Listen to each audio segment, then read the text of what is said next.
In our previous discussion, we highlighted some stereotypical notions by the Western media and how they projected it on Africa.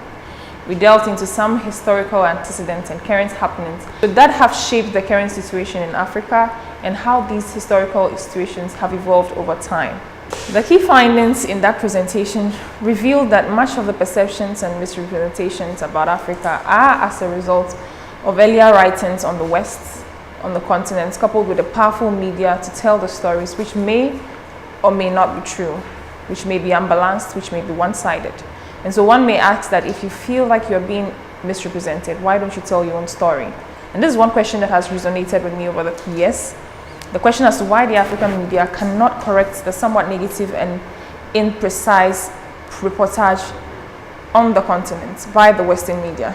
It is in this light that I seek to take you on a journey back into the history of the media in Ghana and to give you a good appreciation of how the African media has evolved over the years, what informs the current reportage about themselves, and perhaps the ability to correct these inaccuracies and change Africa in the eyes of the world. Ghana, like Africa, other African countries, went through centuries of colonialism, and this involved and influenced the foundation on which the media was built. Now, before that, let's delve into how we used to communicate before technology arrived. Our indigenous African communication systems were a blend of diverse communication tools and methods. The talking drums of the Ashanti kingdom, the gong, the spoken word, and even the sound of a tree being hit by a log communicated specific messages. So if someone got missing in the forest in the past, for instance, where there were no mobile phones, you only needed to hit a stick to a particular tree. His means of communicating was to hit this tree, and the sound goes as far as possible. As soon as villagers or people around the surrounding areas heard this sound, they got alerted that someone was in the forest, someone was missing, someone needed help, and rescue team was sent to this person. We use sticks and animal horns to make flutes and animal skins for beautiful drums which produce sweet rhythms and melodies. Now, poetry and spoken word is not new to our culture. And have you heard a linguist or a praise singer from the northern or southern part of Ghana singing praises to a chief or king? Traces of some of these indigenous communication tools can be found even today. All this means that we had a form of passing on information, but it was only between small communities and population. We communicated using arts, smoke music, and the only form of communication which wasn't widespread at the time was mass communication. This can be understood because at the time, our world was built around small communities, mostly small communities, I must add. Communicating to a larger audience was limited, and so we made use of messengers and other forms of verbal and non-verbal communication until the introduction of colonialism and eventually mass communication system. After the British arrived, the emergence of newspaper in the then Gold Coast colony, now Ghana, was around the 19th century.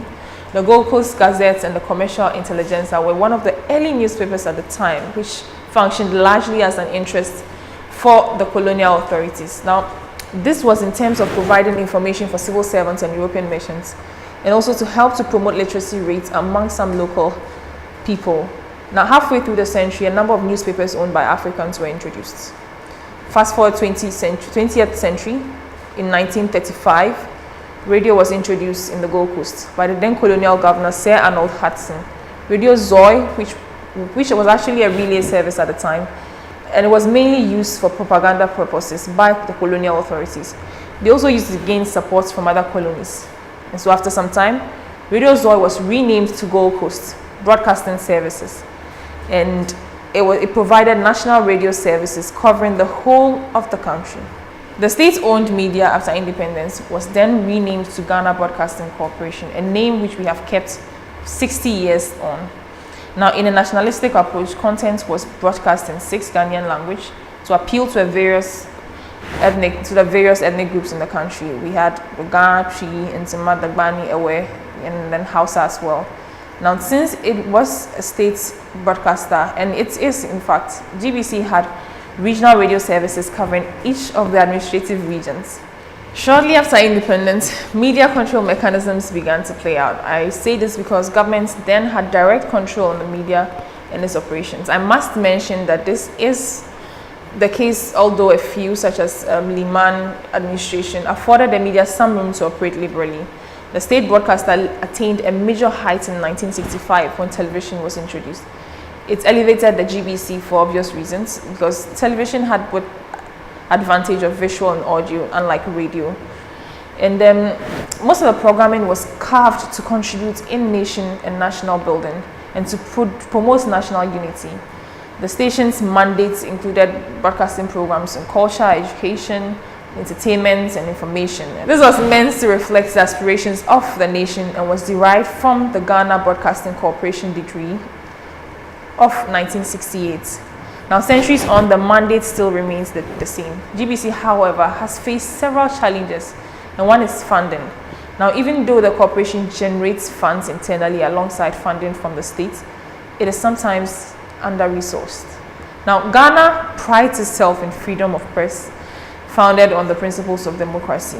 In 1992, the country returned to a democratic government under a new constitution. Now, this constitution made provision for the freedom and independence of the media, with frameworks for a free press. These press freedoms laws stipulated in Chapter 12 of the Constitution also required the establishment of a National Media Commission to promote a free press for mass communication and information. As I mentioned before, this marked a significant turn in the history of Ghanaian media, especially as privately owned media establishments began to spring up more than ever. Now, if you know Ghana, then you can't but admire the diverse media environment, with media houses established on diverse ideological backgrounds. The emergence of independent radio and television stations gave room for citizen engagement, and press became critical of governments more than ever. Now, this is evident in media operations in the country today. The media in Ghana over the years have become a powerful force in shaping national conversations. The role of the media over the years has moved from just educating, entertaining, and informing to propagating, agitating, and instigating public opinion. With this all too powerful role, the Ghanaian Journalists Association and the National Media Commission have subtle responsibilities to ensure that media is regulated to work within the freedoms defined in the Constitution. And so the DJA Code of Ethics, which came into force in 1994, for instance, clearly tasks the media to ensure people's rights to true information, professionalism, integrity, and social responsibility. The Code of Ethics, which is currently under revision, is meant to cater for proliferation of media establishments in the country, as well as new trends in the media practice. Now, today I dare say that Ghana has a free media, one of the most free in Ghana. And I was born in the country. I grew up there. I've seen the progress the country has made regarding the media space and the freedom given to the media to operate. As a child, GTV, Ghana Television, was popularly the station of the nation. It was the only TV channel we had at the time. You had no choice but to watch their programs. But there were times I would get bored because I felt like I did not have long hours to watch Captain Planet or Things We Do for Love at the time. They were very interesting programs that used to air on TV. Until they started to show adult educational programs and other content I had no interest in. Of course, there were other educative children programs I couldn't have had enough of, by the fireside, which always showed. We had Kwekwa Nancy and his tricks. For those of you who do not even know Kwekwa Nancy is a character in West African folktale, which originated from Ghana. Now, he depicted the form of a spider. Anansi, the Akan language means spider. And Kwekwa Nancy is a cunning and smart spider who mostly uses his tricks to outwit people. Things that he does, and even though he ends up getting caught. Now, it depicted the Ashanti folklore, and it promoted a form of oral tradition which was shown on this station, which is Ghana Television, back in the day. I enjoyed watching it.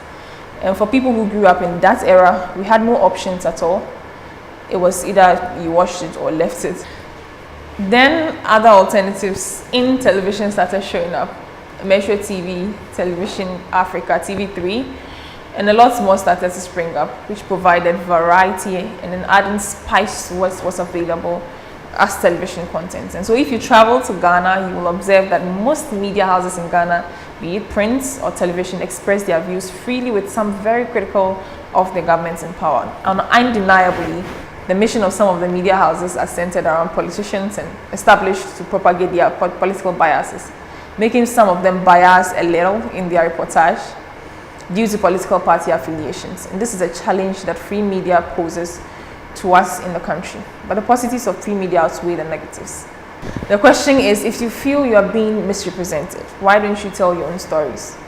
And that's why the history of Ghana has been majority of our conversation in this episode. The challenges of funding is major in most media houses in Africa. Media giants such as BBC have correspondents all over the world, including Africa, which makes their work much easier. Currently, Ghanaian media falls on foreign media for international coverage. To grow, broadcasting in Ghana has to adopt and expand its coverage to reach more than just Ghanaians, but the entire world. Thanks for staying tuned. This has been Letters from Ghana. My name is Jamila Haruna.